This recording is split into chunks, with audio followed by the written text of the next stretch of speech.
With this next portion of the Universal Survival Arc versus the Whole Cake Island Arc series, I'm going to compare another odd similarity that these two arcs shared, which is how extraordinarily large the cast was in both of these arcs, and how several characters serve the exact same purpose in the greater narrative of their retrospective stories. The Universal Survival Arc introduced around 80 to 100 new characters, consisting of contestants from other universes, along with their Supreme Kais, Gods of Destructions, and Angels. By Dragon Ball standards, having such an overwhelmingly massive cast of characters is very abnormal, since Dragon Ball has always been borderline minimalistic with introducing new characters into the story.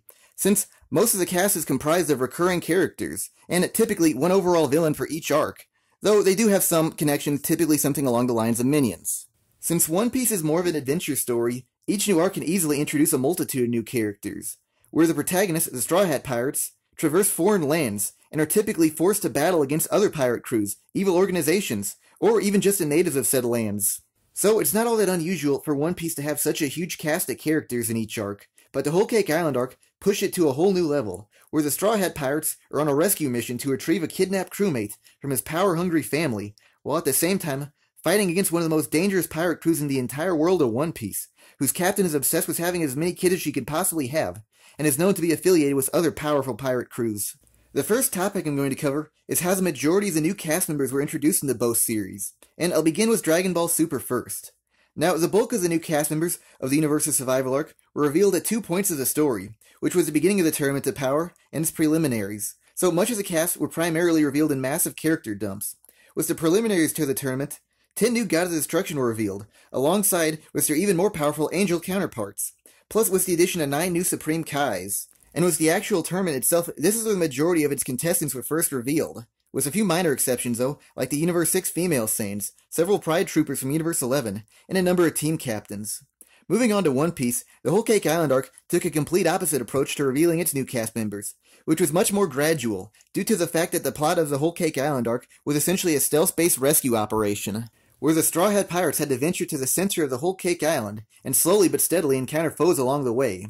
What was also unique with the Whole Cake Island arc's approach to revealing new characters was through the use of differing perspectives from other characters like the kidnapped crewmate Sanji, separated party members, or just even former antagonists that were also present for the duration of the arc. To break down and compare the two arcs, I have to say Dragon Ball Super's method of announcing all the new characters at 2 specific points created numerous issues within the Universal Survival Arc, like with revealing all the Gods of Destructions at one exact point really made them feel insignificant in the long run, because they really didn't receive the proper time to build them up as characters, and make them feel like they're some of the most important beings in all the existence of the Dragon Ball franchise.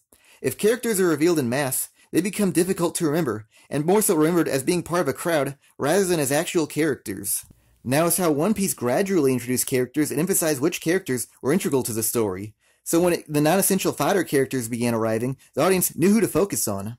But with how Dragon Ball Super revealed its large cast of characters all at once, the gods appeared more like cheap gimmick characters, rather than as actual rulers of entire universes. Just think about it. An evil clown, a woman obsessed with beauty, and the gods were the more memorable characters of the arc too. So when it came to the actual contestants, around 50 to 60 new characters, they couldn't even be cheap gimmick characters, because of how many of them there were, and since there was so little time set aside for them.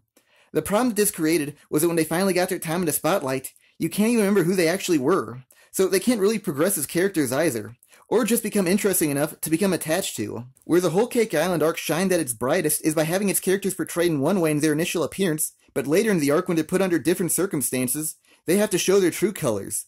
Like this is the case with Judge Vinsmoke, who, when he first arrived to the Whole Cake Island, he gave off the impression that he was a strong, proud ruler, but when he was facing death, he was reduced to a sobbing mess. And this wasn't just the case for Judge Vinsmoke. Virtually every single new important character in the Whole Cake Island arc displayed new sides of themselves by the end. And this is all because One Piece split up the character reveals over a long period of time, instead of just one huge moment. To Dragon Ball Super's credit, it did reveal a few characters outside of the 2 specific introduction points. Like they did a good job at revealing the 2 female Saiyans of Universe 6, because it placed emphasis on them as important and unique characters, and it actually worked out for the better, since they were relevant throughout the entire tournament. But unfortunately, a few other characters that were revealed outside of these 2 typical introductory points didn't live up to the same standards as the female Saiyans. Like Casserole, the Pride Trooper, or Negrisi from Universe 3. With Casserole, he's a Pride Trooper, so of course he's not going to be as influential as Jiren or Topo, or Top if you want to call him that. But when he did get his one and only time to shine, he never really amounted to anything, being more than just another member of the team. With Negrisi, he wasn't even the strongest member of his team, despite the fact that he was the first revealed. And when he was eventually rung out by Kaba, it wasn't even all that major of an event. So the fact that their reveal had emphasis placed on them, only for them to be so underwhelming and never really amount to anything, made them feel disappointing in the overall scheme of the story. And the other issue that befell Super was how characters were introduced was with the early revelation of the end-arc antagonist, Jiren, who was proclaimed to be the strongest competitor of the entire tournament by the 6th episode of the arc. So essentially, 1/10 of the way through the arc, which made every fight prior to Jiren just seem trivial in the process.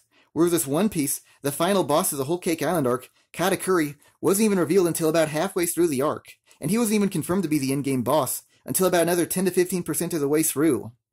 So it just made the flow of One Piece feel unpredictable, and that made every battle feel like it could potentially spell doom. Now with Dragon Ball Super, one might try to make the argument that every battle prior to Jiren were preparing Goku and the rest of the team for the inevitable battle against Jiren. But here's why that's not the case. Take for example the Frieza saga from Dragon Ball Super's predecessor, which actually did possess that characteristic, where at the time, the protagonists were significantly weaker than even Frieza's henchmen, who were significantly weaker than Frieza himself. So every time they beat an opponent, it was a step up the ladder. Where in the Universal Survival arc, Goku and several other cast members were pretty much on equal footing for second place after Jiren. So it's not like every victory pushed him up the ladder, like it had done in the Namek saga prior. After every point said and done, I'm going to say who overall accomplished the subject and matter at hand better. And in the case of who introduced their characters better, it was One Piece, because it was how it gradually revealed its characters, gave the audience time to learn who the characters were, and all their various traits. Whereas Dragon Ball Super's 2 big character reveal moments, it just made it difficult to separate the important characters from the fodders, and almost to the point that there was not even a reason to bother learning all their names, despite the fact that they were some of the most powerful characters in the entire series so far. Moving on to the next similarity between these two arcs, it's about how so overwhelmingly diverse the cast was. With the cast of the Universal Survival arc, it was essentially Dragon Ball versus the Power Rangers, Magical Girls, Voltron, the T-1000, and the Joker and Harley Quinn. While the Whole Cake Island arc was One Piece versus Disney, The Godfather, the Power Rangers, Willy Wonka, Big Bird, and Daisy from The Great Gatsby, while taking place in the same setting as Alice in Wonderland. So in other words, both arcs were heavily influenced by other anime and various sources of media. Before starting this, I have to say, having a wide array of characters does not automatically make one show better than the other. It's how the characters are used. But with that said and done, having a unique character design can present the opportunity for more great characters, and give insight into their mindsets. The same could also be said for having a group of characters with unique designs, which could bolster the believability of the world building. The wide array of characters from the Universal Survival arc stem from the fact that this was a gathering of 8 different universes to battle it all out in an elimination-style tournament, and many of these universes revolved around a certain theme. Like, Universe 2 was based off of magical girls, Universe 3 being primarily robot-oriented, and Universe 9 consisting of several feral but cognitive beasts. On to the cast of the Whole Cake Island arc.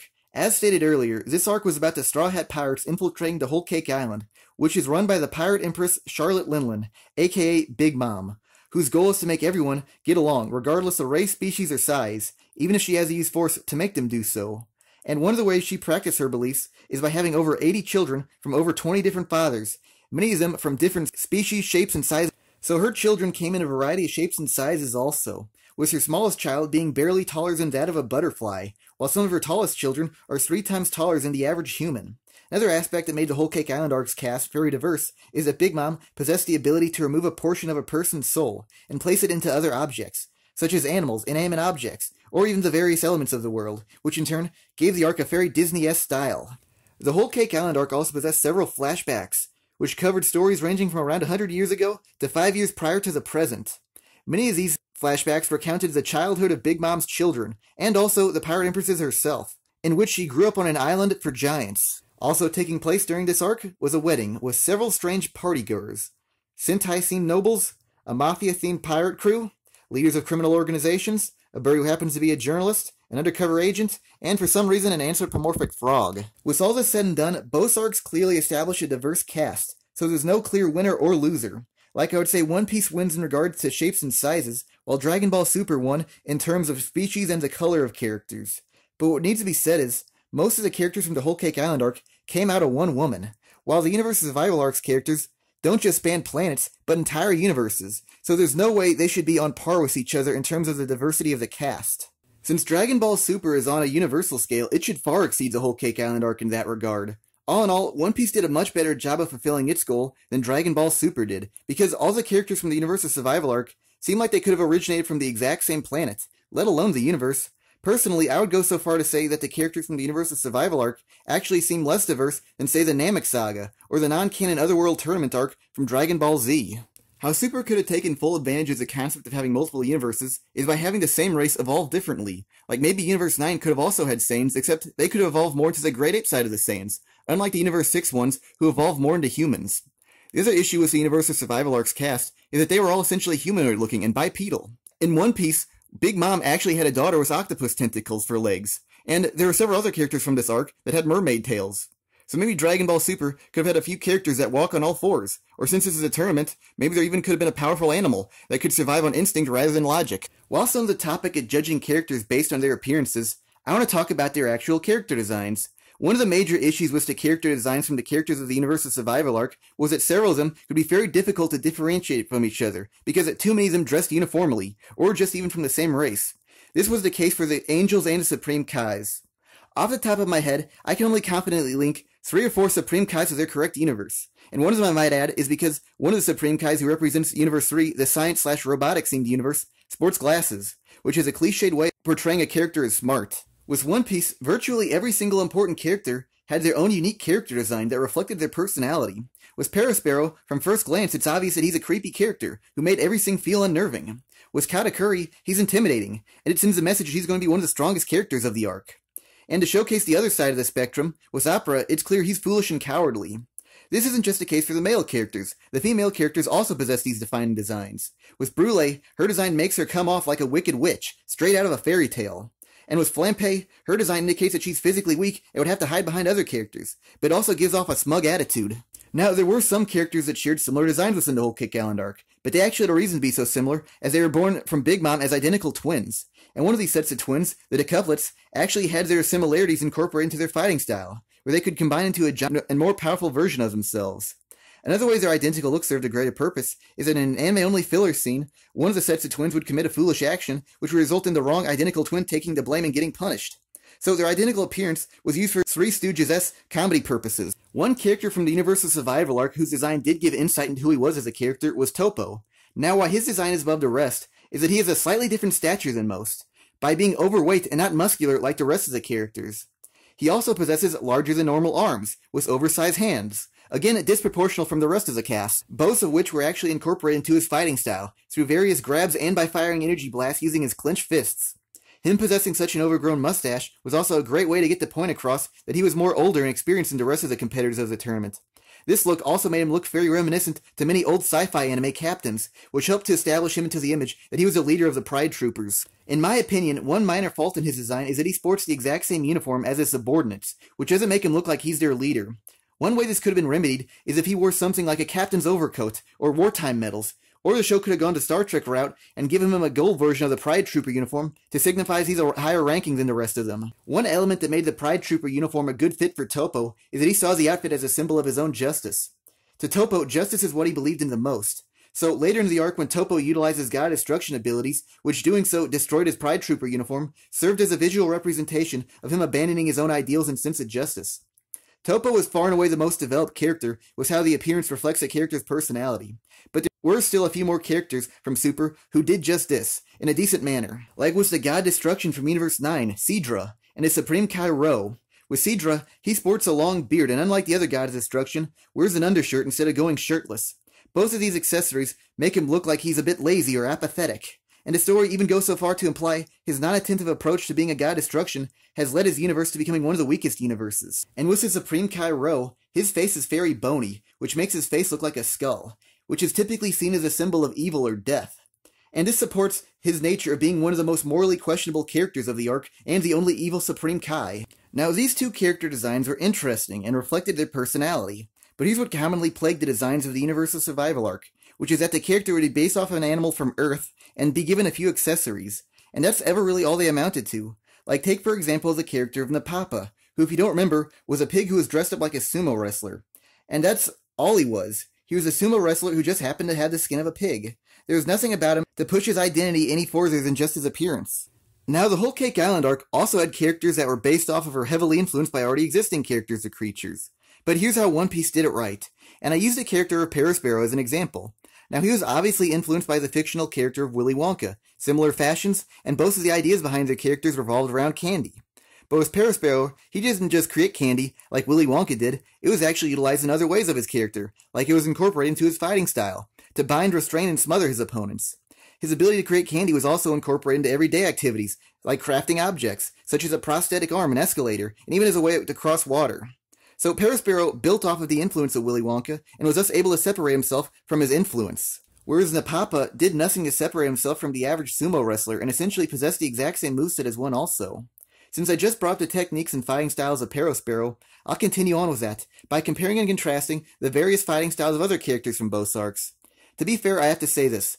Dragon Ball's style of combat has always been more about physical strengths and energy-based attacks, rather than unique personal abilities. So One Piece holds an unfair advantage in that regard. But I will say, in the Universe's Survival arc, this rule is thrown out the window, as there are quite a few characters who are defined by their own unique special abilities, so I do think it's a bit more fair to compare this arc to One Piece. I'll start off with a Dragon Ball Super character known as Kunshi, whose special ability allows him to essentially create a minefield out of energy threads, and if someone were to cross them, it would trigger a massive explosion. Another character that possessed a unique ability, personal to himself, or at least within Super, was Gamisaurus, who was capable of turning invisible and use it to stealthily ring out his opponents. Other characters with unique special abilities include a wolf who can poison his opponent, a dragon with impenetrable skin, and a golem who can launch spires of ice. Now there's plenty of more characters with other unique abilities, but that would take all day to cover, so I'll just sum up their abilities as a whole now. They're one-dimensional and only serve one function, so they feel unexplored as characters. Now here's how One Piece does it correctly. First example, Big Mom's 10th son Cracker. Now his ability is to create biscuits, which most people would believe would be one of the weakest abilities of the series. But he is mastered in such a way that he's become one of the most powerful characters of the series thus far. And here's how he makes it work. He forms the biscuits he creates into humanoid soldiers, and has them fight on his behalf. And he can also turn his biscuit soldiers into armor, which he can use to improve his own defenses. He's even uses biscuit soldiers to conceal his own identity from enemies, so he can move around freely in his real body without going noticed. And on top of that, he's also formidable without his special abilities he's received via Devil Fruit, like by possessing some of the hardest armament haki in the series so far, and by being a master swordsman with his powerful blade known as Pretzel. What's also great about Cracker is how he uses his abilities, which make it seem like he's had a great deal of experience fighting with biscuits. He sprouts multiple limbs out of his biscuit soldiers, and creates more swords and shield for them to make them more dangerous in battle. And he can also use his abilities in conjunction well too, like he infuses armament haki into his biscuit armor to make an impenetrable shield. Just to show this wasn't exclusive to Cracker, I'll do this with a few other characters from the Whole Cake Island arc. With the Antagonist of Oven, he had the ability to raise his own body temperature, but he did more than just a heat punch. He used it in other various methods too, like raising the temperature of metal-based objects in the hands of his opponents, so they would be too hot to hold for them, or by sticking his hands directly into the ocean and boiling the water so it would take out a whole fleet of fishmen. The next character is his younger sister Smoothie, who has the ability to juice others. Now several of her abilities are revealed only through the anime and not in the manga, but despite that, they're still her canon abilities, as they were just done off-screen in the manga. Her abilities allow her to absorb energy directly out of anyone, and she can use it to increase her own size and strengths. Just like her older brother Cracker, she is also an expert with this sword, which she can use to store collected energy in and release in a gigantic wave-like slash that can take out enemies at a distance. She also has non-combat purposes with her ability to juice, where at an earlier point of the story she was poisoned, and she used her ability to extract the poison from herself, similar to how wet towel is wrung. For good measure, I'm going to add a character who for the most part did not serve a combat role in the story, who is Montaor. His ability allowed him to control and manipulate books, and one of his powers that was granted him from his ability is to create illusions, which would disorient his opponent and typically allow for his underlings or other siblings to fight on his behalf. His abilities include being able to imprison people in books, almost like a jail, and being able to telepathically control books, which he uses a hover chair, and to fly around upon. Now, here's the key differences between the ability uses of One Piece and Dragon Ball Super, and why One Piece was the overall better. In One Piece, the ability uses had more than just one function with their powers, so they felt fleshed out as characters, and that every nook and cranny of their abilities were explored, almost to the point that it felt like the writer could actually use these abilities. What I have to say about the ability users of Dragon Ball Super is that it felt like they were just given their powers a few hours before the tournament occurred, because of how poorly they were able to apply their abilities into battle. Again, I return to Kunshi, who compared to the other special ability users of Dragon Ball Super, was actually more explored upon, as he rescued a near wrung-out Dispo a couple of times. So he actually did have a non-combat related ability in his repertoire, but even then, they weren't all that broadly used, because he only had two purposes with his abilities. Other animes with string users use them in manners like this, to wrap it around themselves to make armor. Or even like a lasso to tie up their opponents. The fact that the energy threads possess near unlimited potential, but only serve two purposes, is why I say the ability users of Dragon Ball Super's Universal Survival Arc really felt one-dimensional. What I think made Cracker such a well-thought-out character is that he could have been four separate characters: a master swordsman, a man who can clone himself, a creature with multiple limbs, or a knight with unbreakable armor, all of which would have been unremarkable separately. But instead, Cracker was all these characters rolled into one, which made him an unforgettable character, whereas Dragon Ball Super was the opposite way, was the method of one element per character. Remember the Dragon Ball Super characters I mentioned earlier for competitors with unique special abilities? The invisible Gamisars, Lavender the poisonous wolf, a hard-skinned dragon, and an ice golem? Well, I think all these characters, including Kunchi, could have been combined into a well-thought-out great character. Maybe into a character who's physically weak, and he has to resort to using invisibility to sneak attack opponents by secretly planting mines, freeze mines, or poisoning them while going unnoticed. Or possibly having such hard skin that he can plant mines on himself and run into opponents which would detonate them, but because of his hard skin, he could come out unscathed. So if said character was an amalgamation of all characters' abilities, they could have been one unforgettable, multi-dimensional character, rather than 5 separate forget-by-the-next-episode characters.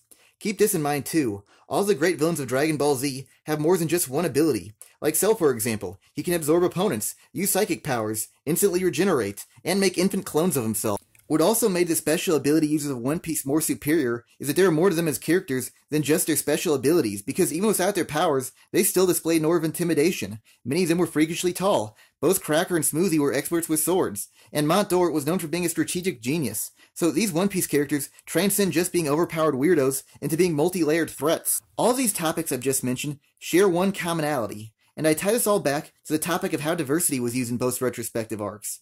This commonality is setting the established norm or the standard, and for this reason is why One Piece triumphed over Dragon Ball Super. Why the standard norm is so integral is because without it, nothing is truly unique. The Whole Cake Island arc was written in a way that there could be a norm. For example, Big Mom, despite her size and appearance, is actually a human, and since the viewer knows what normal humans from the world of One Piece are like, we can see and appreciate all the eccentricities of the arc. Whereas with the contestants from the other universes in the Universal Survival arc, there's really nothing to compare them against to make them feel unique. If you compare them to the protagonist of Universe 7, they really don't seem all that radically different from them either. Like many contestants from the other universes were just anthropomorphic animals, and if you watch the original Dragon Ball, or even Dragon Ball Z for that matter, you would know that there's already numerous anthropomorphic animals included into the story already, even from Earth. So the Universal Survival arc really didn't do anything to put the series' eccentricities any farther than the past did. Moving on, the next subject I'm going to cover is how well each arc used their female characters, and I'll start off by comparing the most prominent female from each arc, who would happen to be Caulifla from Dragon Ball Super and Big Mom from One Piece, and I'll begin with Caulifla. To put it bluntly, everything that could have gone wrong with Caulifla just about did. To start off, in combat, she's brutish and even somewhat unrefined, but her attire is basically that of a belly dancer, which would typically connote good reflexes or dodging abilities. So in other words, refinement. Who she is and what she's portrayed as totally clash, so even before the tournaments began, she's already an incoherently designed character. While still on the topic of her appearance, I have to say absolutely no thought was put into her hair design whatsoever. Now yes, Saiyans are required to have black and spiky hair, but that's all her hair was. There wasn't an extra touch to make it feel more feminine. To spruce up her design, maybe the character designers could have given her spiky pigtails, which could have reflected how young she was, or maybe even just unkempt hair, to better reflect her boorish nature. With the way it was, it just looked uninteresting and generic. But overall, Caulifla's incoherent and generic appearance cannot even compare to how horribly the writers dealt with the issue of her powers, and how she gains a Super Saiyan form. Just so everyone's on the same page, I'm only focusing on who she was in the anime adaptation, and not the manga version. Now, Caulifla was referred to as a prodigy, and considered to be one of the strongest Saiyans of Universe 6. And when she was first introduced into Super Saiyan by Kaba, she was able to instantly learn it based off her description, and was soon, within a period of a few hours, fully able to master Super Saiyan 2 also. On another note, she was also able to put up a decent fight against the older and significantly more experienced Goku when they were on the same level as Super Saiyan and in their base form. The overall problem with her learning Super Saiyan so quickly is that it lessened several other characters in the process. Like what Goku had to achieve, it felt like she was given, and with her mastering the first 2 forms of Super Saiyan within a period of 24 hours, lessons Gohan, who attained not mastered Super Saiyan 2, presumably over a period of months, in and out of the hyperbolic time chamber, while at the same time facing against one of the most dangerous foes he's ever encountered. Now, the writers did say she was a prodigy, but if that's a route the writers are going to take, they need to elaborate on how she's a prodigy, and why with so little experience, she would achieve much more than other confirmed prodigies like Goku, Vegeta, and Gohan. What I mean by this is give her a backstory, so it won't feel like she unjustly received so many unearned power-ups. Like maybe she was born with a power level of 10,000 or could fly at birth, and then list a few accomplishments between then and now, possibly even say that her parents were already strong. The problem with how she was written is that it just feels like everything was weakened, so she could look stronger rather than she trained to become strong like the original cast did. The other issue with her being so powerful is with the fact that she is so young. I've heard everywhere from age 11 to 20, with people guessing her age. What needs to be said is, why did she have to be so young? Now, it's an obvious attempt at trying to make her more relatable to the audience, but anytime relatability supersedes having an interesting character, they're bound to wind up generic. The reason why I say Caulifla was written the absolute worst way possible is that all the conflict she caused could have easily been avoided if she was written slightly different. Like, why did she have to learn Super Saiyan 1 and 2 inside the arc itself? Because in Universe 6, she inhabits the outskirts of Saiyan society, so she could have already learned Super Saiyan without the other Universe 6 Saiyans knowing it, and it wouldn't have felt like she was gifted Super Saiyan, and belittle existing characters in the process by mastering it so quick. Plus, if she was already capable of going Super Saiyan, it would have better explained how she was able to compete against Goku in the later portions of the arc. Another issue I have to mention is why did she have to be about half the age of Goku? If anything, it would have been much better storytelling to have her be older than Goku. Keep in mind, Saiyans don't weaken from aging until about 80 years old. Because, again, that could explain why she was so powerful, and it could also potentially be worked into a way to say she's had Super Saiyan longer than Goku has. What overall needs to be said about Caulifla is, the only reason why she carries any value whatsoever is because she was the first female Super Saiyan, and if instead she was the 4th or 5th, she wouldn't be anything. What makes a powerful character interesting isn't their strengths. Typically, too much power actually makes them boring in the long run. In reality, what makes a powerful character interesting is why they're powerful, or how did they attain their power. And that's the reason why much of the fanbase had so many issues with the character of Caulifla. And with that said, I transitioned into who I consider to be the most interesting female character from any anime or manga series, Big Mom. To start off, the best way to describe Big Mom would be by saying she's a gross exaggeration of many female traits, characteristics, and desires, such as with the heavy use of the color of pink in her character design, her obsession with weddings and candy treats, the fact she's turned her island into a Disney-esque fantasy land, but by far the biggest is the fact that she's taken the most exclusively feminine ideal of all, otherwise known as motherhood, to a whole new level by bearing over 80 children. Exaggeration doesn't only apply to her feminine characteristics, but also her physical features too, as she's one of the most powerful characters and tallest in the world of One Piece. What's also worthy of mentioning is that despite Big Mom being one of the most powerful warriors of the series, her outfit has almost nothing to do with combat. Like if a character is a fighter, one would expect them to wear armor, or be adorned with spikes or weapons. But Big Mom is the complete opposite, and sports a long pink sundress with high heels, neither of which would be beneficial on the battlefield. But her choice in apparel works well with who she's supposed to be in two ways. First is to showcase how powerful she is. In the series, her body was described as being like a giant ironclad balloon, so her unsuitable for battle style of clothing proves that she's so invincible on her own that wearing armor or being prepared for battle is completely unnecessary to her, and that she can solely rely on brute force. The other message sent by Big Mom's choice of apparel is that it makes her look the part of the aging mother, because that's typically the attire of a woman around her age, and it does an accurate job of reflecting who she's made out to be. Located on Big Mom's arm is a tattoo of a heart, which would traditionally be more seen as a feminine symbol, and what's also worthy of mentioning is that who would be considered her most masculine son has a tattoo of a skull.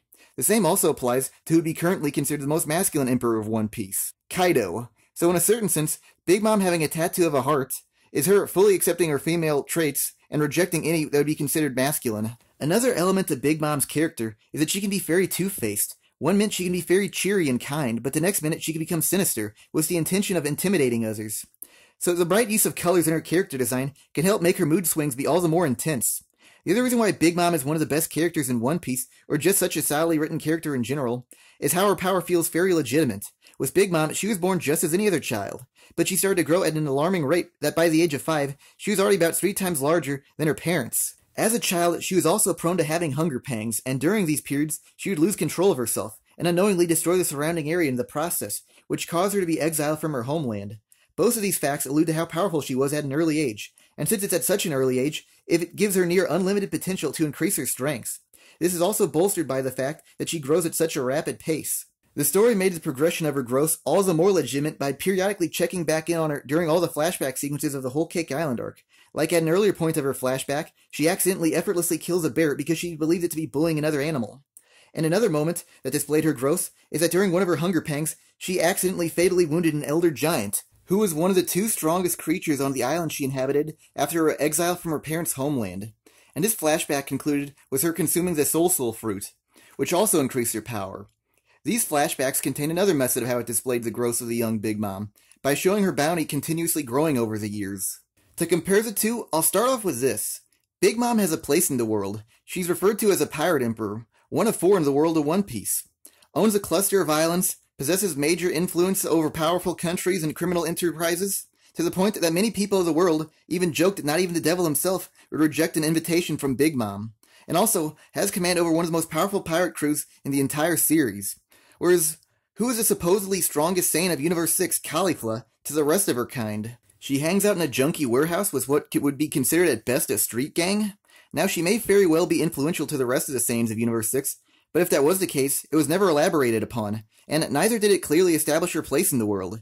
Having an established place in the world is a good way of world building, making a character feel tangible, and is actually a good way of making a character feel relatable. And for this reason, this is why Big Mom feels like such a believable and well-written character, and why its non-existence in Caulifla makes it feel like she was created just to please a select group of fans. Here's another thing to think about with Caulifla versus Big Mom. Caulifla, she reduced a once every 1,000-year transformation to a mere tingle in the back, which lessens other characters' achievements. Whereas Big Mom, she gave legitimate reason to create more powerful characters by breeding with her good genetics. So Caulifla, she may have created more Super Saiyans, but she lessens its intrinsic value in the process. The other major difference between these two characters is that if in Dragon Ball Super Caulifla was gender swapped, nothing would have played out any differently, and arguably would have worked out for the better, because it may have clarified her relationship with Kale. Whereas if Big Mom was turned into a man, not just a Whole Cake Island arc, but the entire story itself would have to be completely rewritten.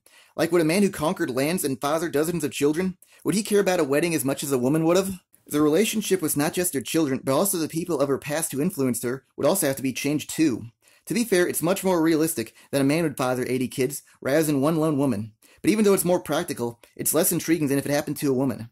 Plus, the dynamics behind the reason for Big Mom's excessive number of children would also have to be completely altered too. In real life, if a man fathered several children from different mothers, he would probably have a backstory like, he got shipped off to war, had a brief fling with a native girl, the war ended, he returned home, and leaves her behind with the kids. So he would be the biological father, but he might not have the bond to be the true parent of the kids. Whereas with Big Mom, she plays both the role as a biological mother and the parent, and because of this gives her and her offspring a deeper connection than, say, a separated father and his kids. Because all of the children of Big Mom, whether they're the youngest at age 8 or the oldest at age 50, began life from the same womb. And this also blends well with the idea of the Big Mom pirates being cult-like, and that it's not easy to leave the family. The other reason why Big Mom is a superior woman/character is oddly enough that she's imperfect. For instance, she's a total hypocrite, as what she hated the most about her own childhood, she does to her own children, albeit to a lesser extent, which is that she was abandoned by those she loved. With her parents, she was such a hazard to them that they were begrudgingly forced to send her into exile. And the nun that later took in the young Big Mom just up and vanished one day, or at least that's what Big Mom believes occurred.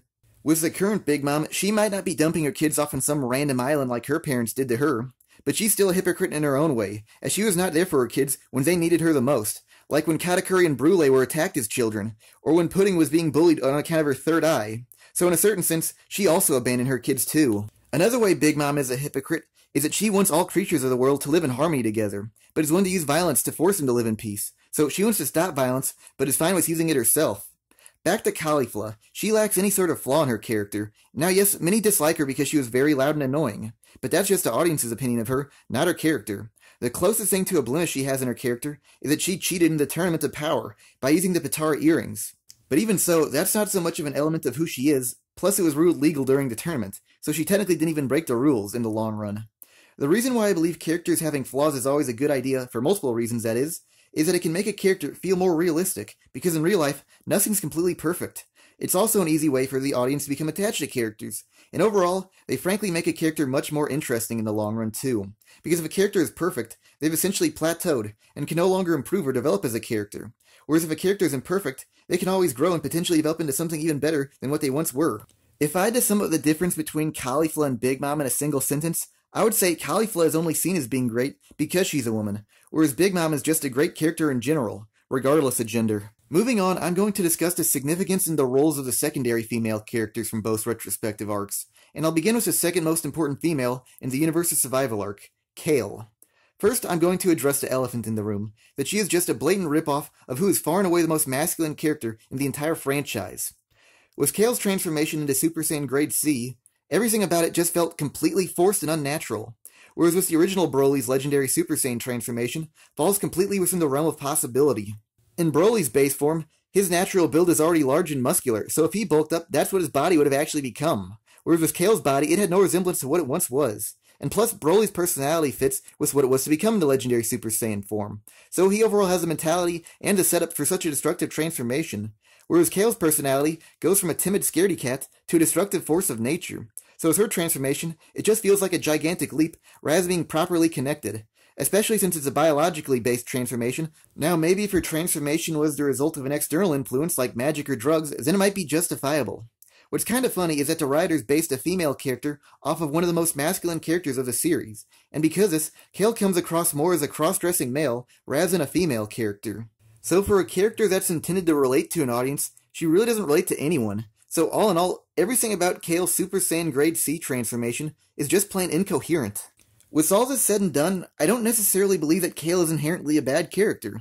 Like if the concept of having her become the new Broly was removed, she could have been a decent character, since she actually has a lot in common with what Gohan used to be in the first portion of Dragon Ball Z, and that could actually work well with a female character, especially one on the younger side like Kale. For example, her outfit for this arc was probably the best choice for a female if she was forced to participate in a tournament of hand-to-hand combat. It also felt like there was some actual thought put into her hairstyle too, as she obeyed the rules that Saiyan hair must be black and spiky, but it never came off as being generic like Caulifla's or Cabba's.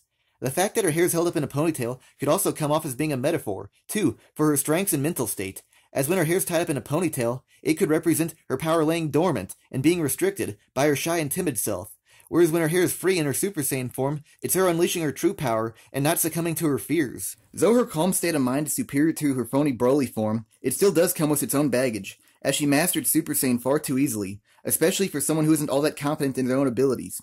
Since she's very reminiscent to Gohan, her story should have played out a little bit more like his. Like in this arc, she shows that she has the potential to be strong, but couldn't be powerful enough to participate in the tournament herself. But over a period of time, she gradually becomes more confident and powerful, only for in a later arc for her potential to bubble up and surpass the other characters. Again, what makes a powerful character great isn't their strengths, it's the events surrounding their powers. As in, keep building up the hype for a character's potential, so when it finally comes to fruition, it feels like it's a crowning achievement.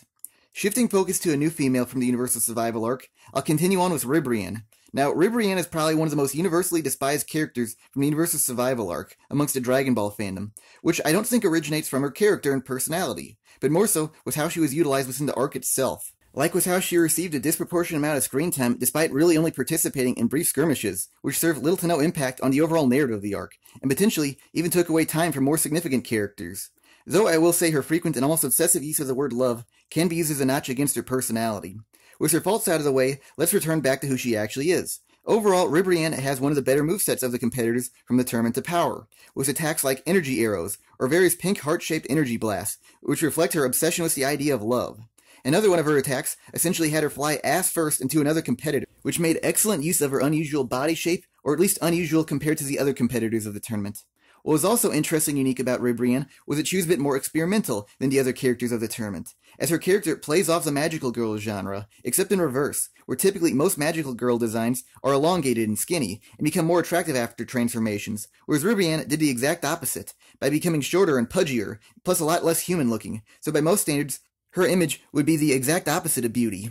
In the manga format of Dragon Ball Super, Ribrianne was given an odd preference for human beauty, in which she saw Android 18 as ugly, a character that would be considered as attractive by most, but for some reason saw Krillin, who would be considered as a less attractive man, as handsome.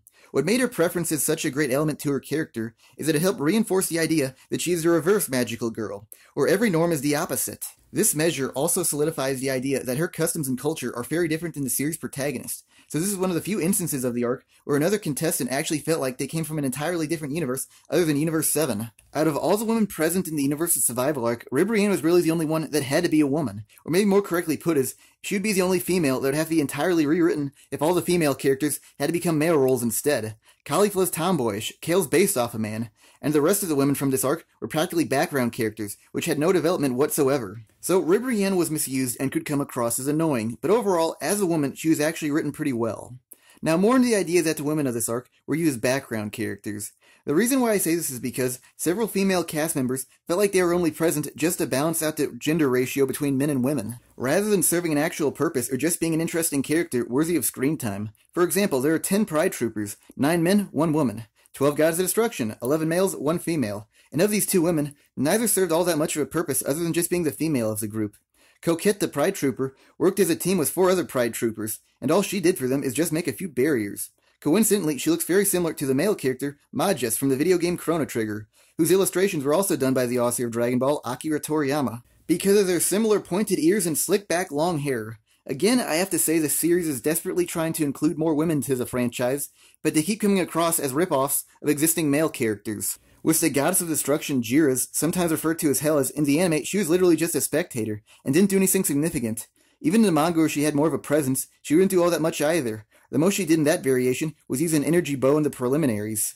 The only real characteristic she had was that she was obsessed with beauty, and that was even incorporated into her character all that well. Like, do other characters see her as attractive, or is she self-conscious about her appearance, which is why she's so focused on beauty? Like many other animes with characters obsessed with beauty, their mindsets are explored. By having a foil, like the majority of characters would think she's beautiful, but then one lone character would question the opinion of the group, which would evoke a reaction from said character, which would further develop who they actually are. But with Gira, there really wasn't anything like that. She could have been further developed by having her express her opinion of beauty, but the most she ever said is Goku is handsome, and told her last 3 remaining teammates to focus on survival over appearance. If her character is so focused on beauty, she could have insulted someone who she deemed as ugly, and that could have told us what her opinion of beauty is. Like, does she have the normal standards of beauty that would be on Earth, or does she have the same standards of Ribrian in the manga? Dragon Ball Super took a very in-your-face attitude with how the female characters were presented. What I mean by this is all the women of this arc are obviously females at first glance. Like, of all the competitors, they are much more humanoid-looking than their male counterparts. Like, amongst the Gods of Destruction, Gira, the female, is far and away the most humanoid-looking of them all, since most of the Gods of Destruction are anthropomorphic animals. Even amongst the female competitors of the tournament that had animalistic traits, they still resembled humans much more than their male counterparts. The reason why I say this is because this makes the series feel like it's trying to fill a quota system just so the creators can say they've included women, rather than bothering to putting the effort into making them feel important. If the writers wanted to make interesting women in the series, they should have distanced themselves from replicating Earth women, and instead tried to make them feel unique. Like have a gigantic fish monster, played by a male voice actor, later turn out to be a woman. A trick like that on the audience alone would have made it for an unforgettable female character, and create the idea that there is more to each character than meets the eye. One of the overall major issues with how women were utilized during this story arc is that there was not a broad spectrum of women on display, primarily because this was called a tournament of power, so all the women present in this arc had to be written with much more masculine traits, or at least be feisty tomboys. But here's how One Piece remedied this situation in their corresponding arc, which was by having the Straw Hat Pirates invade a self-sufficient kingdom run by Big Mom. And because of this, the Straw Hat Pirates were exposed to everything from aristocratic nobles to common everyday citizens, which allowed this arc to experience a wide variety of female characters, which included several of Big Mom's strongest daughters, but also more traditional female figures, like wives, mothers, and a nun, who's later revealed to be involved in human trafficking. To start off, I'm going to talk about a woman who's not a daughter to Big Mom, nor a resident of the Whole Cake Island, but she was introduced in this arc, and this is the estranged elder sister of Sanji, Reiju. What's great about Reiju is she perfectly captures the essence of what a protective older sister should be, as she was willing to look out for him even though it could potentially endanger her and the rest of Sanji's estranged family. She also displays sisterly tendencies by personally bandaging him up after he was injured, by his own family actually, during the Whole Cake Island arc. Keep in mind, her family has an army of servants that could have done it for her instead, but yet she personally decided to do it herself. What also makes Reiju an interesting character is that she is faced with a complex moral dilemma on whether she should support the younger brother that was disowned, but possesses the last shred of humanity in the entire family, or side with the family that's given her everything, but she sees as evil, and essentially steals the emotions of its own sons, which turns them into robotic killing machines. Unlike many women from the Universe's survival arc, Reiju is actually deserving of her powers, as it was stated that she was genetically modified even before birth. And this was proven by the fact that she was capable of bending iron bars straight off a jail cell at a very young age. Much like the Dragon Ball Super character Lavender, she is also capable of fighting using poison-based techniques, except she takes it to a much farther degree by showing that she has a tolerance for any poison, even ones that don't originate from herself. In her introductory scene, she was revealed to be able to absorb poison straight out of an infected individual, through a seductive kiss of all things, which made her exhibit an alluring but unsettling aura, which again makes her seem like a character that can only be played by a woman. The next female character from One Piece is Flampe, who is just as hated by the One Piece fandom as Ribrian was to the Dragon Ball community, except here's a difference. Ribrianne was hated because she came off as annoying, and she received a disproportionate amount of airtime, whereas the whole point behind Flampé as a character was to come across as unlikable, so ironically, the fact that she's such a despised character inadvertently makes her an amusing character, because of how well she was written. One of the reasons why Flampé was so reviled is that everything about her personality was incredibly superficial, like what she desired the most was the gratification of being considered the best daughter of Big Mom by her other siblings, but more specifically, the family's favorite son, Katakuri, which leads her to her next superficiality, which is what she admires the most about people is determined by their appearance, physical characteristics, and even, crazy enough, the popularity of them, rather than for who or what they actually are. And all this led into a moment where the man whom she thought the world of minutes prior was revealed not to be as perfect as he was made out to be, which caused her to deem him as an embarrassment to the family and promptly spit in his face, which on a side note helped craft that man into being considered one of the series' greatest characters. Overall, Flampé served as a caricature for many of the more negative stereotypes associated with women, such as the spoiled princess, or even the attention seeker. On how the women of the Universal Survival arc fare against the women of the Whole Cake Island arc, here's how they compare to each other.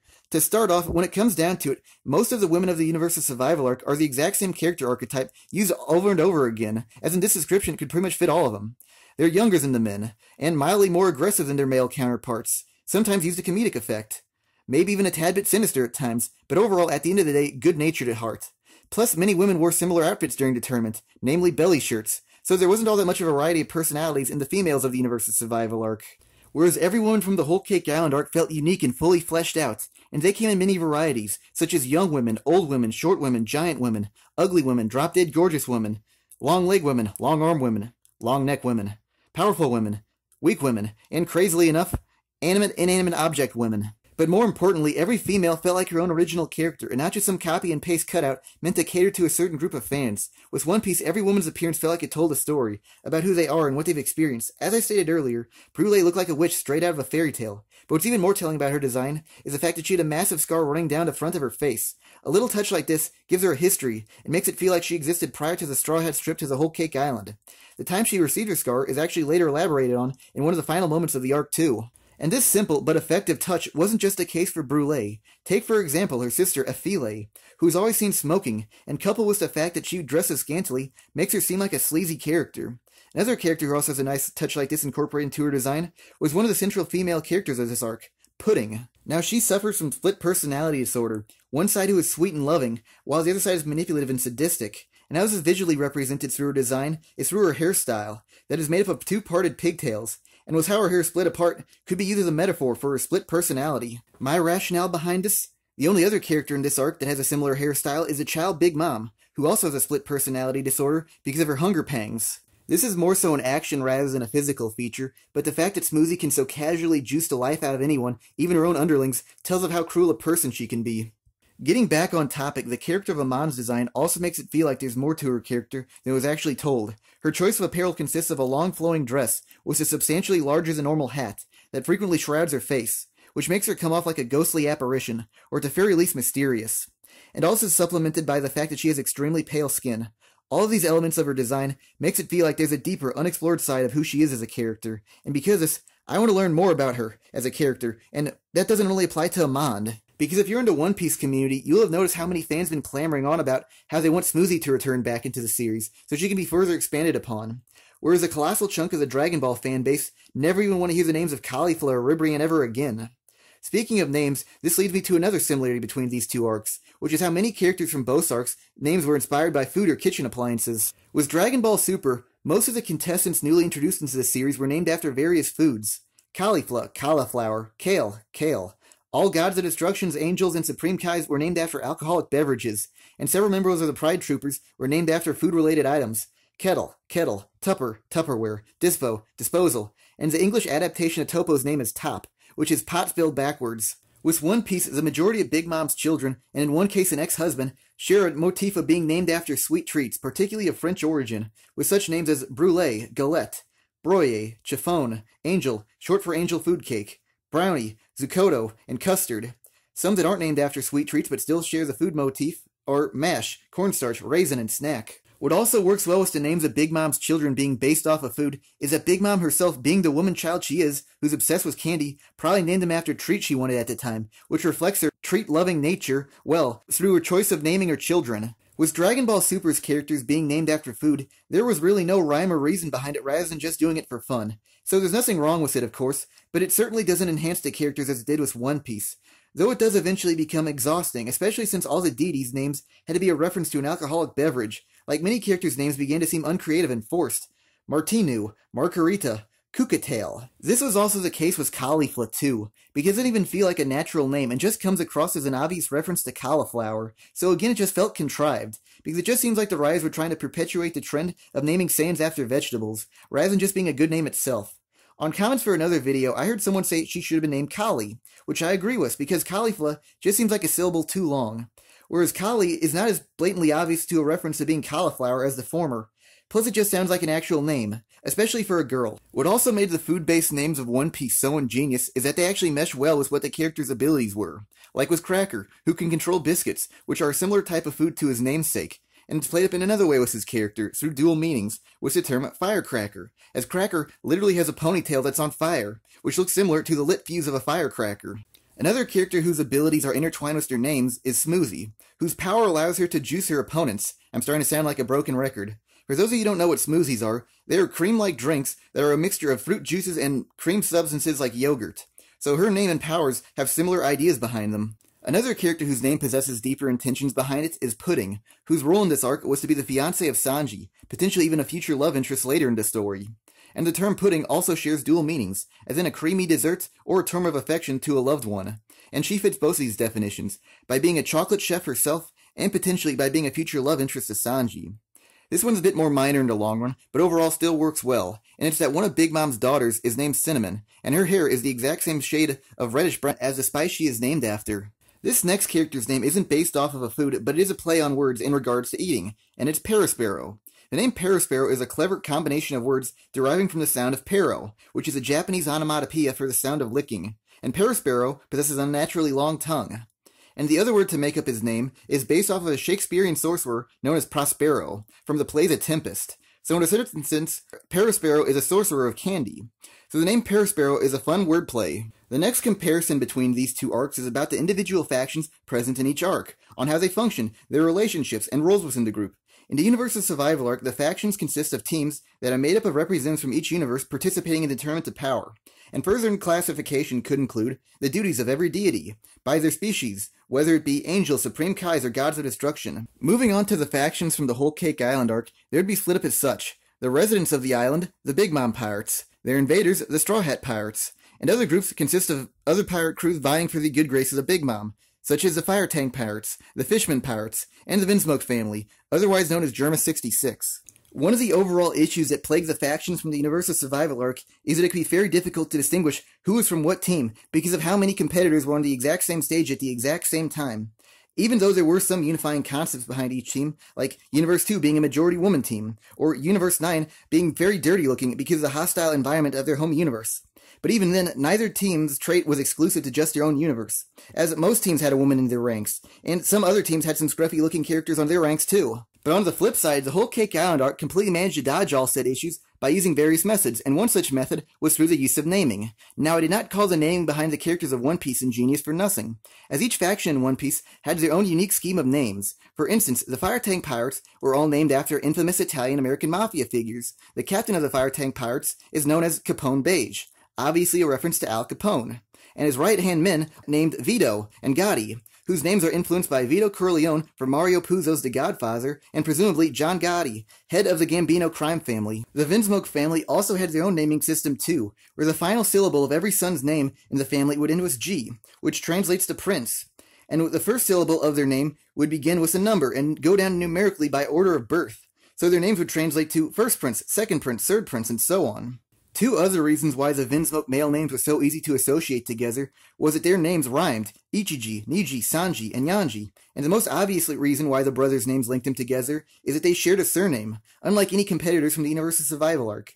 And with the Big Mom Pirates, they could always easily be recognized by their names, because they were the only characters present in the arc to be named after foods. Back to the methods of naming for characters from the Universal Survival arc.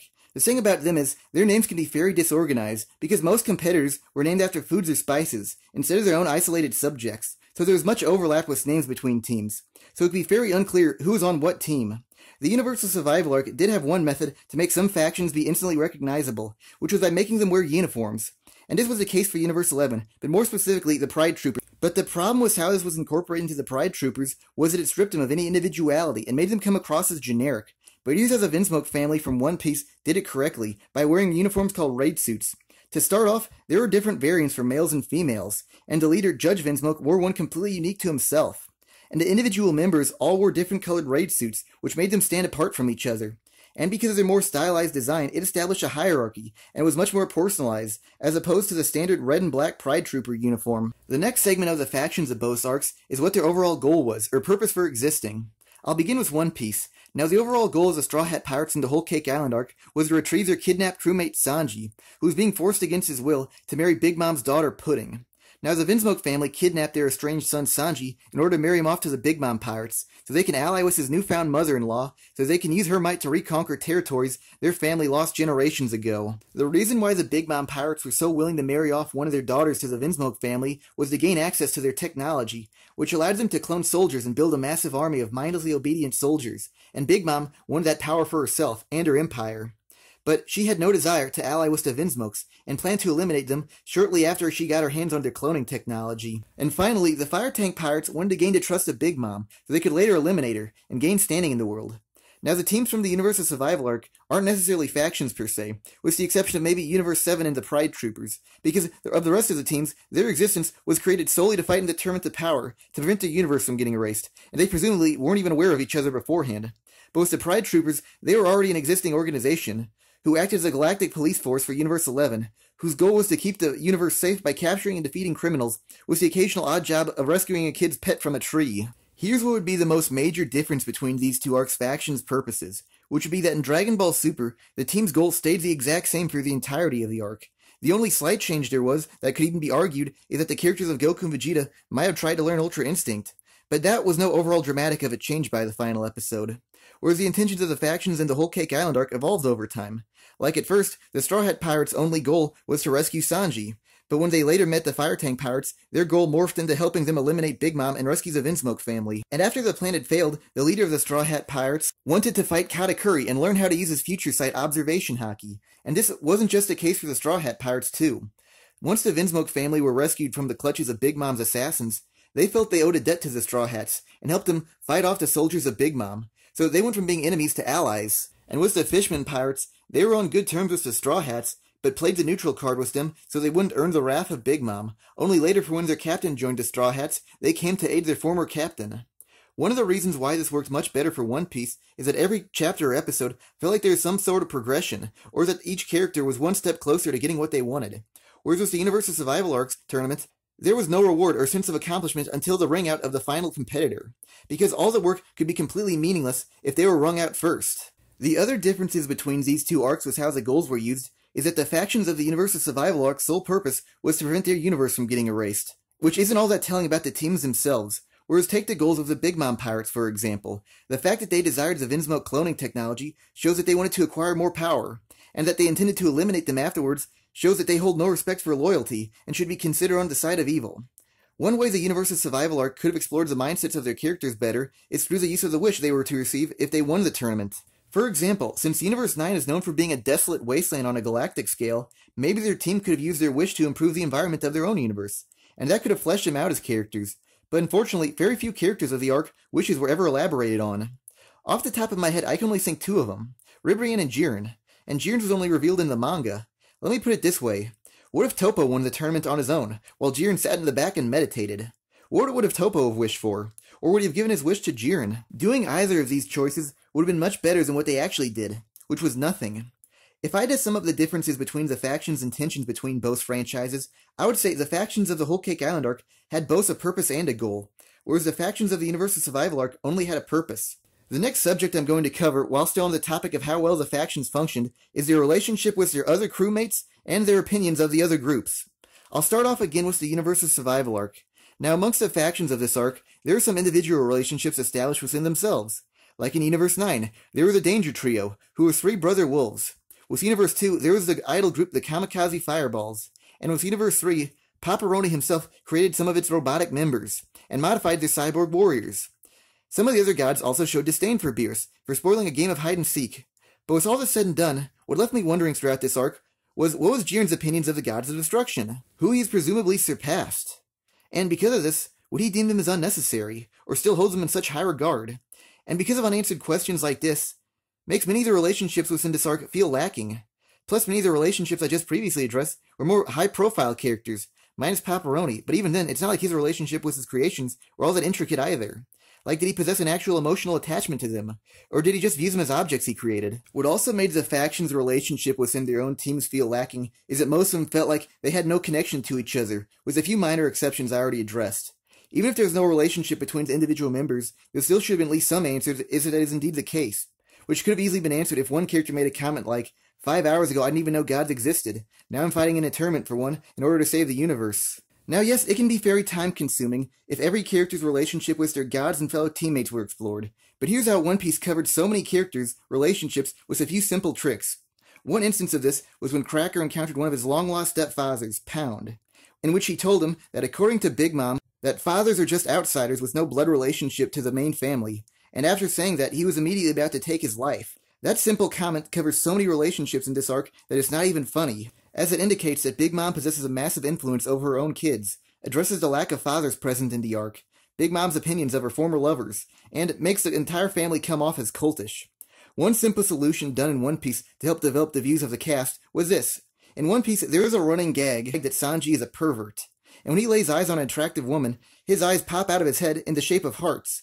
And this same thing also happens to his brother when they lay eyes on an attractive woman also, so much as Sanji's perviness established over hundreds of chapters and episodes also applies to his brothers too, without having to go too great into detail, just because they shared a mutual reaction to one similar occurrence. One other minor touch that established a relationship of the Big Mom family, maybe even more so their value system instead, is that the members of the family use specific members to represent them as a whole, with Katakuri being considered the greatest elder brother and Flampe the best younger sister. And this tells the audience two things about the family as a whole, which is that since Katakuri is undefeated and the overall strongest sibling of the family, that they highly value strength and power. And since Flampe is so highly regarded, it also indicates that the family values superficial appearances too.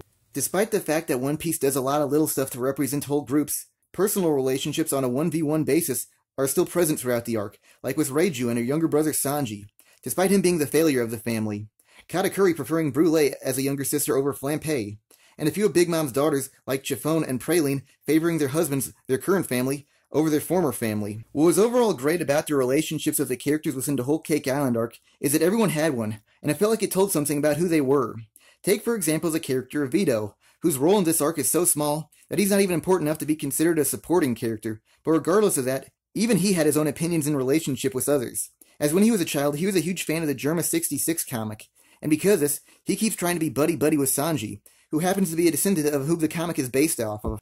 For good measure, I'm going to talk about a character from the Universe's Survival arc whose relationships were actually done well, and the other characters from this arc should have strived to be like, who is again Topo. The reason why I say Topo's relationships were so fleshed out is because he had a purpose in this story, which is that he's the leader of the Pride Troopers, and that he's in training to become the next God Destruction in his universe. With his relationships with the Pride Troopers, he specifically organized a team to participate in the fight, and actually commanded a few of them during the actual tournament itself. His relationship with his own soldiers was also expanded upon too, by having him be a father figure of sort to Jiren, especially in the latter stages of the tournament, like after Jiren's defeat at the hands of Goku and Frieza. Topo actually held the battle-worn Jiren in his arms, and when Jiren said that he was a fool for not relying on others, Topo responded by saying that he was never alone, as he was fighting a part of a team, and was how Topo recognizes the gods of destruction is revealed during the preliminaries to the tournament, where he protects his god of destruction from a deflected energy blast from Majin Buu, which reveals that Topo holds the status of the gods in high esteem, by not wanting them to sully their hands from an attack from a mere mortal. Topo had another relationship in this arc, an antagonistic one, because of his disdain for Goku, whom he believed provoked the tournament to power, which could have resulted in most universes getting erased, and because of this, he disliked Goku, and this gave his participation in the tournament a deeper meaning than just being a random interloper. All in all, Topo was one of the best characters from the Universal Survival arc for having relationships, since he had an enemy, people who he held in high regard, and someone to mentor. One of the reasons why the whole Cake Island arc is my favorite arc in all of One Piece is because reading/watching it really felt like I was solving a gigantic puzzle, since Big Mom had so many kids, so every time one of her kids was revealed, it felt like I was given another piece of the puzzle, which caused me to deeply examine every single panel or frame from the series more intensely than any arc prior. Here's this image from the anime, where many of Big Mom's children are gathered around a table, discussing what to do about the Straw Hat Pirates. One thing I noticed in this image is that there is a woman sitting at a table next to Amand, who at this point of the story was revealed to be Big Mom's third daughter. But at this point of the story, nothing about the sitting woman had been revealed yet. And this caused me to wonder if the woman sitting at the table was a twin sister to Amand, because they had the same color hair. Both were wearing overbearing hats, and were physical opposites of each other, with Amand being lanky and tall, with the sitting woman being short and stocky. And at this point of the story, neither the second or the fourth daughter of Big Mom had been confirmed yet. Well, later, she was revealed to be Big Mom's second daughter, Monde, and my hypothesis about her being a twin to Amand was vindicated, and it filled me with satisfaction, external of the story. This only could have occurred because of how well the factions were written in this arc. What was also great about the faction systems of the Whole Cake Island arc, being family-based, is that when one character's origins are revealed, a multitude of other characters are revealed as well. Take, for example, Katakuri's flashback at the end of the Whole Cake Island arc. This didn't just reveal more about his own past, but also inadvertently his brothers too. Having all the factions be family-based allowed for a much deeper meaning in this arc too. First off is through the character of Ichiji. Now, he's the eldest son of the Vinsmoke family, but overall the second born. But despite that, he's actually the de facto leader of his siblings, as he took command of them once their father Judge has been taken out, so he shows the most influence over his younger brothers. Ichiji also sports a tattoo on his arm of the number 1, which can be interpreted in two ways. First is that he takes pride in the fact that he was the firstborn son of the family. And secondly, the number 1 is frequently used to represent what is the best, and this could be seen as a symbol to show that he sees himself as such. Since Ichiji sees himself as the best of the Vinsmoke family, this makes his brief skirmish with Katakuri all the more meaningful. Now, most people would cast this fight aside as just a quick battle that wouldn't be more than a page in the manga, or a minute or two in the anime, especially since it took place in the middle of a chaotic free-for-all. But in actuality, this couldn't be any further from the truth, as the two of them were the exact same roles within their retrospective families, as neither are the eldest siblings, but are still seen as the de facto leaders of their siblings.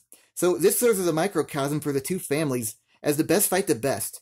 The remnants of an old defeated phony kingdom with no land to its name, versus a new and more powerful kingdom who actually has influence in territory they rule over. The other way the family factions gave an overall deeper meaning to the arc itself was by creating the theme that your true family is who cares about you and looks out for you, not just because you share the same blood. Because the Straw Hats, they're willing to fight to the death for each other, while the Vinsmoke family nonchalantly cast away the son whom they deemed a failure.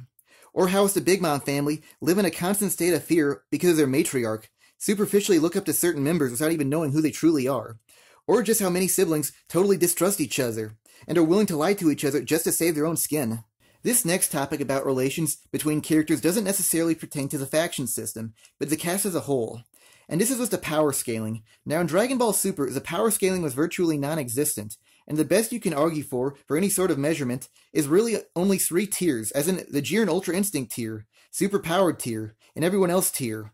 Because in this arc, the powers fluctuated with no rhyme or reason. Like one instance of this was with the battle of Ganos and Master Roshi. Now in an earlier scuffle, Ganos was able to keep up in a fight against Goku, who in his base form is infinitely stronger than Master Roshi.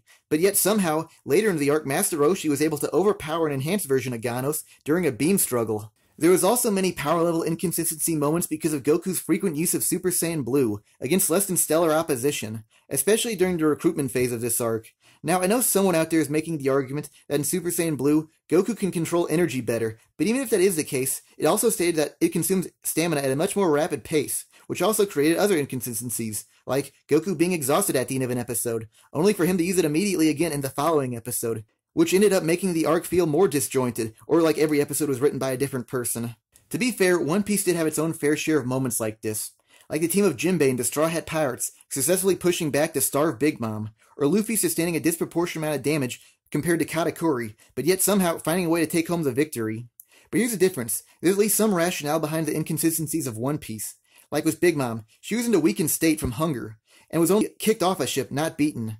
And with Katakuri, he had just received a self-inflicted massive blow that could have weakened him. So the ones from One Piece can be explained.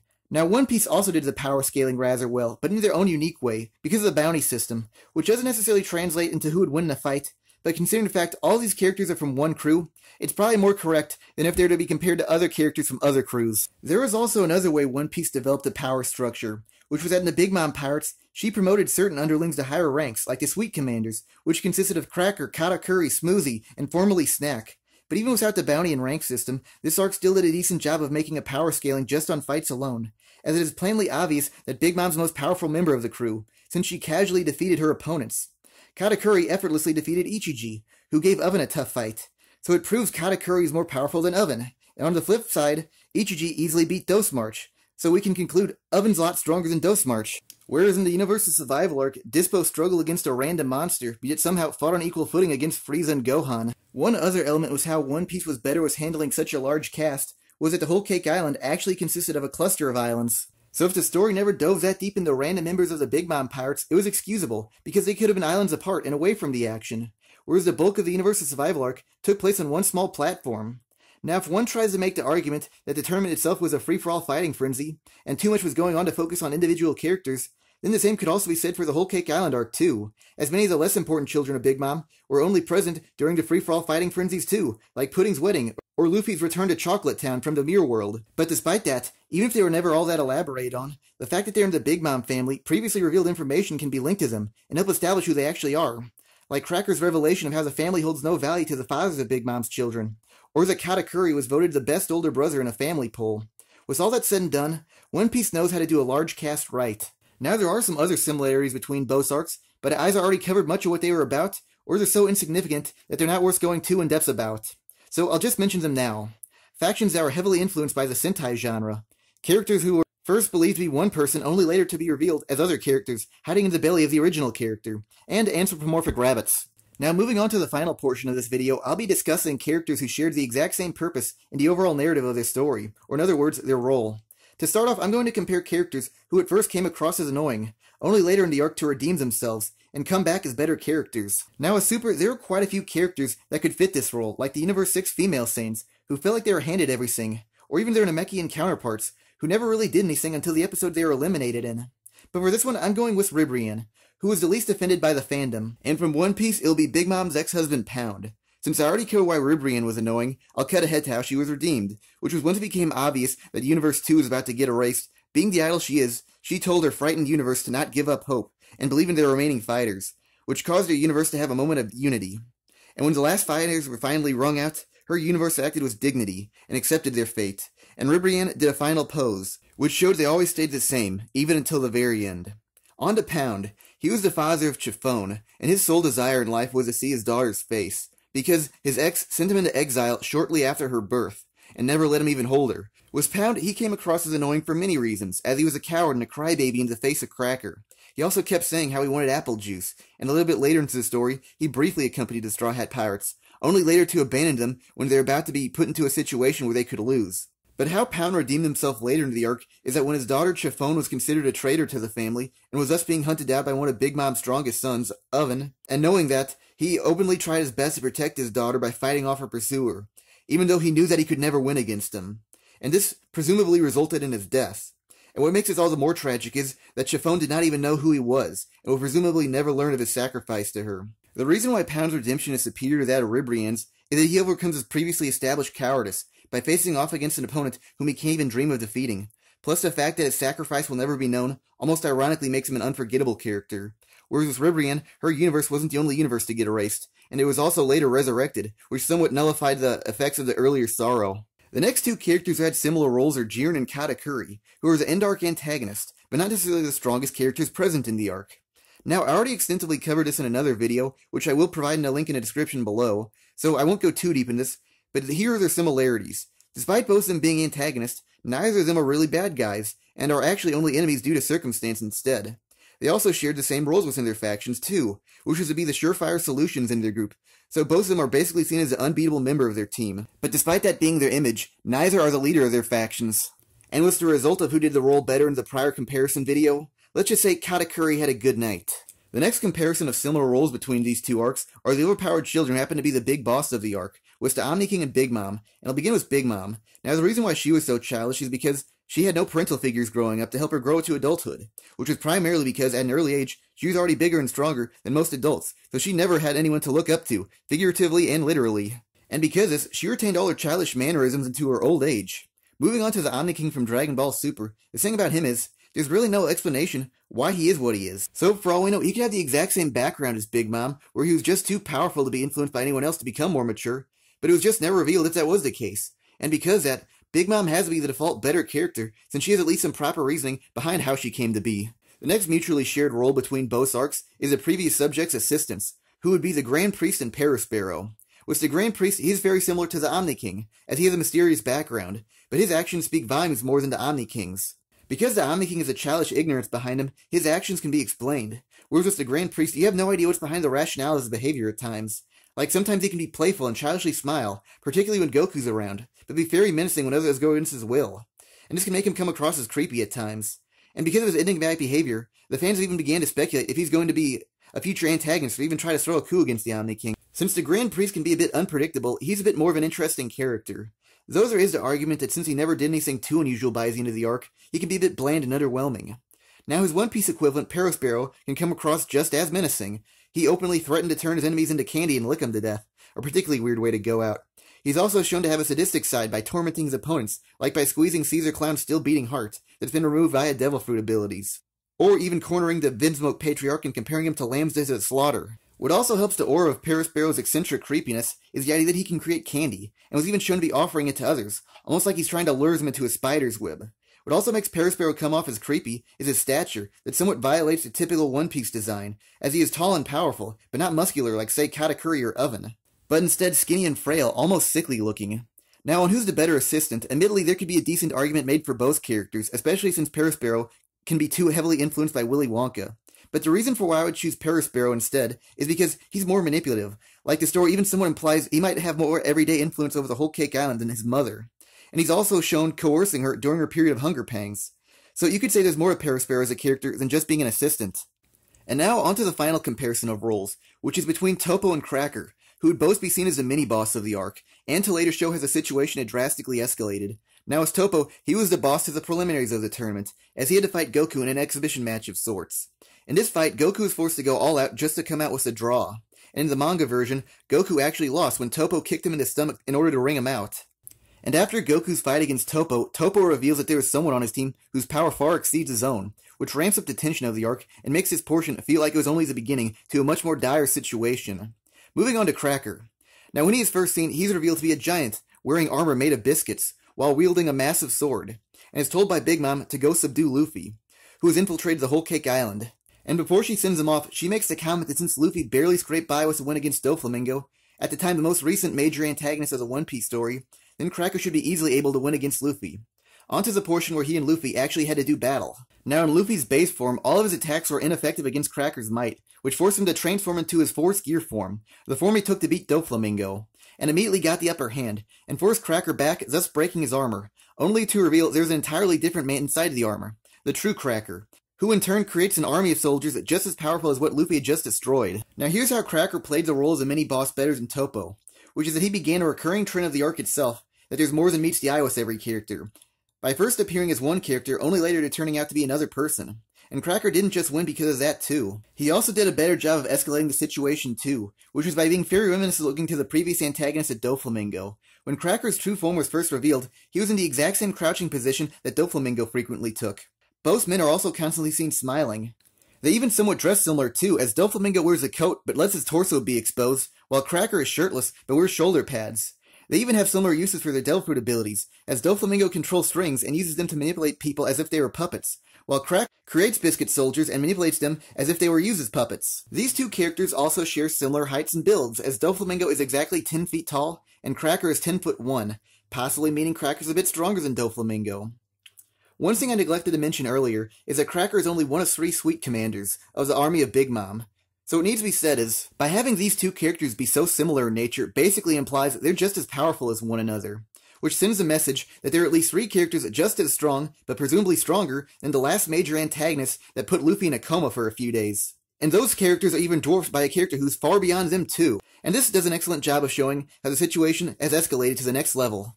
Thanks for watching this video. I pretty much covered everything that I felt was a necessity to compare between these two arcs. So for now, consider the Universal Survival arc versus the Whole Cake Island arc series on hiatus. But if any of you out there in the audience can think of any other fun comparisons between these two arcs, feel free to comment below. Thanks again.